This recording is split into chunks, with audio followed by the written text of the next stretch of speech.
स्वातंत्र्य वीर सावरकर फिल्म लोगों के मन से उस भ्रम को दूर करती है जो राजनीतिक कारणों से भर दी गई हैं। इस फिल्म में बताया गया है कि वीर सावरकर के बारे में कैसी कैसी गलत बातें लोगों को बताकर राजनीतिक नेताओं ने उनके महान कार्यों और त्याग की जानकारी से वंचित कर दिया है।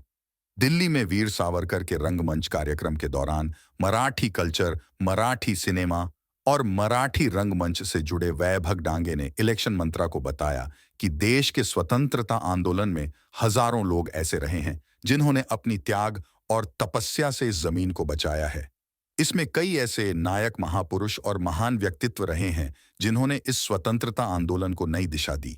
उन्होंने कहा कि स्वतंत्रता आंदोलन में सहभागी होना और जान तक न्योछावर करना यह एक पक्ष है, लेकिन जिनसे लाखों लोग प्रभावित हुए, जिनसे कई तरह की विचारधाराओं को बल मिला, वह हैं वीर सावरकर। उन्होंने केवल देश के स्वतंत्रता आंदोलन में ही हिस्सा नहीं लिया, बल्कि देश की कुरीतियों को भी दूर किया। इस काम के लिए सबसे पहले बोलने वाले वीर सावरकर थे। जाति व्यवस्था पर बोलने वाले सबसे पहले वीर सावरकर थे। नमस्कार, मैं हूं विक्रम उपाध्याय। इलेक्शन मंत्रा में आपका स्वागत करता हूं। आज हम यहां वैभव डांगे जी से मिलने आए हैं। वैभव डांगे जी मराठी कल्चर, मराठी रंगमंच, मराठी सिनेमा के प्रति काफ़ी उत्साही और हमेशा जो है सहायता देने वाले हैं। आज जो है वीर सावरकर पे फिल्म का मंचन हो रहा है यहाँ पे। मैं वैभव जी से बात करता हूँ। वैभव जी, ये फिल्म बनाने के पीछे क्या उद्देश्य रहा है?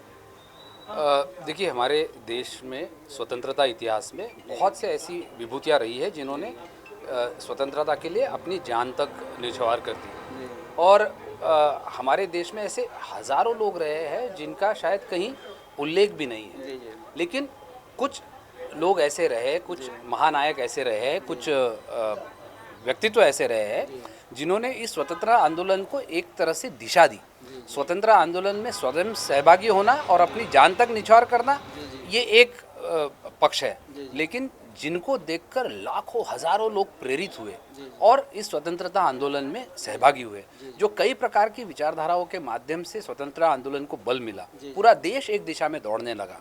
उसमें स्वातंत्र्यवीर सावरकर का त्याग, बलिदान और जिस प्रकार का कंट्रीब्यूशन है, और स्वातंत्र्यवीर सावरकर का कंट्रीब्यूशन ये केवल स्वतंत्रता आंदोलन तक सीमित नहीं है। तो इस देश की भाषा अच्छी हो, इस देश की शिक्षा कैसी हो, समाज की जो कुरीतियां है, जैसे महिलाओं के शिक्षा के बारे में सबसे पहले बोलने वाले स्वातंत्र्यवीर सावरकर थे। जाति व्यवस्था के खिलाफ बोलने वाले सबसे पहले व्यक्ति स्वतंत्रवीर सावरकर थे। तो ऐसे हजारों लाखों सशस्त्र क्रांति के बगैर हमें स्वतंत्रता नहीं मिल सकती, इस विश्वास के साथ हजारों लाखों युवकों को इस आंदोलन में सहभागी करने वाले स्वतंत्रवीर सावरकर थे। और अपने जीवन में उन्होंने कितना ज़्यादा, मैं भी यही पूछना चाहता हूँ आपसे कि कई दशकों तक कांग्रेस का शासन रहा और कांग्रेस ने सावरकर को एक कंट्रोवर्शियल व्यक्ति क्यों बनाया? उनका मकसद क्या था इसको बनाने में? मुझे लगता है, जैसे मैंने कहा कि हमारे देश में अनफॉर्चुनेटली हर व्यक्ति और हर घटना की तरफ राजनीतिक चश्मे से देखने की आदत पड़ गई है।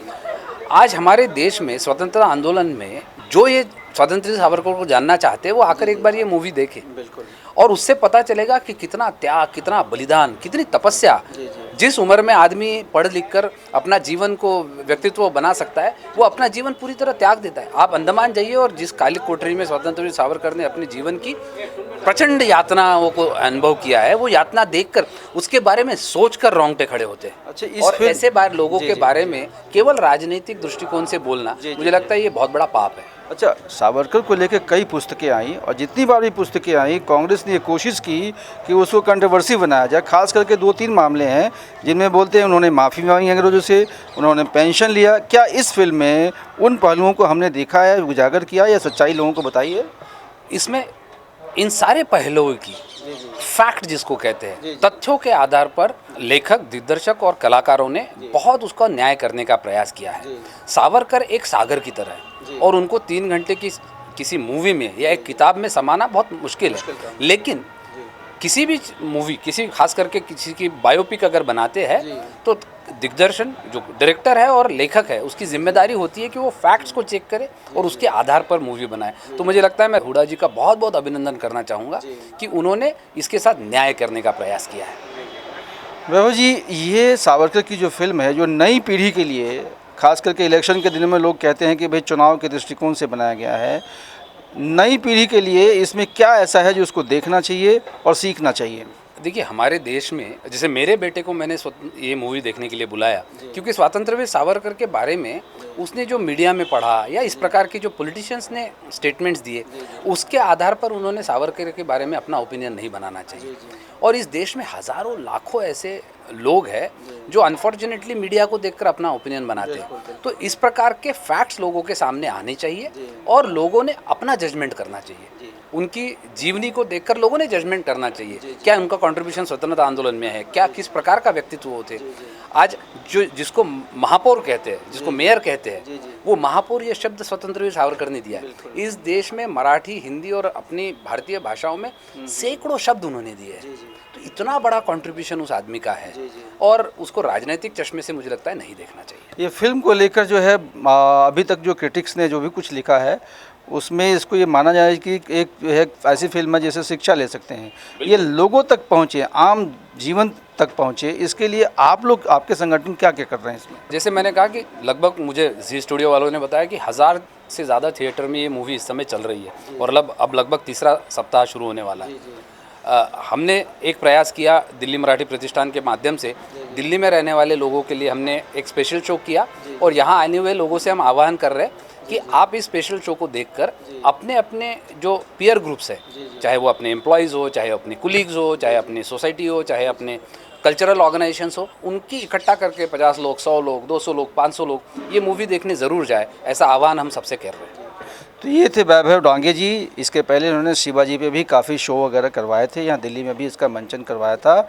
उम्मीद है ये फिल्म देख के लोगों को शिक्षा मिलेगी और सावरकर को लेकर जो मन में भ्रांतियाँ लोगों की है वो दूर होगी।